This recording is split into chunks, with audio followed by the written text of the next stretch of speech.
গাজা থেকে ফিলিস্তিনিদের উৎখাতের পরিকল্পনার পর এবার পশ্চিম তীরের নাম বদলে ফেলতে চাইছে ইসরায়েল। রোববার ইসরায়েলি পার্লামেন্ট নেসেটে পাশ হয় এ সংক্রান্ত একটি বিল, যাতে বলা হয় ইসরায়েলের দলিল, নথিপত্র ও আইনে এখন থেকে পশ্চিম তীরকে উল্লেখ করা হবে জুদেয়া ও সামারিয়া নামে। ইহুদিদের দাবি, ঐতিহাসিকভাবে এটি তাদের মাতৃভূমি। ঐতিহাসিক ও ধর্মীয় দুইভাবেই তাদের কাছে বিশেষ গুরুত্ব রয়েছে অঞ্চলটির। সেখানে আবির্ভূত হয়েছেন তাদের ধর্মীয় বার্তাবাহকরা, ছিল ইহুদি রাজাদের রাজত্ব। বাইবেলেও অঞ্চলটি পরিচিত জুদেয়া ও সামারিয়া নামে।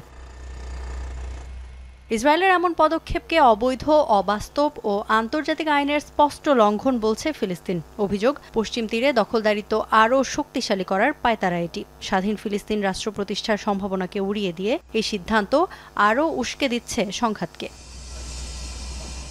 ইসরায়েলি পার্লামেন্টে পশ্চিম তীরের নাম পরিবর্তনের প্রস্তাবের আগে মার্কিন পার্লামেন্টে এই প্রস্তাব তোলেন এক সিনেটর। তার উত্থাপিত বিলেও প্রস্তাব করা হয় মার্কিন নথিপত্রে পশ্চিম তীরের বদলে জুদেয়া ও সামারিয়া নামটি ব্যবহারের।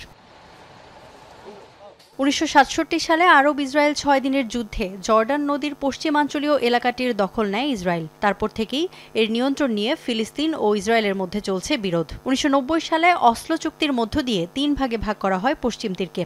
এক ভাগ ফিলিস্তিনের, এক ভাগ ইসরায়েলের এবং অপর অংশে দুপক্ষের নিয়ন্ত্রণের কথা বলা হয়।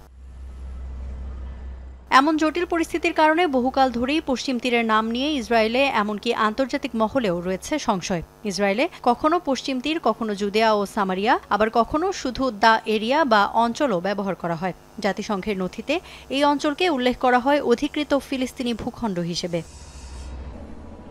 ইফাত আরা খন্দকার, যমুনা নিউজ।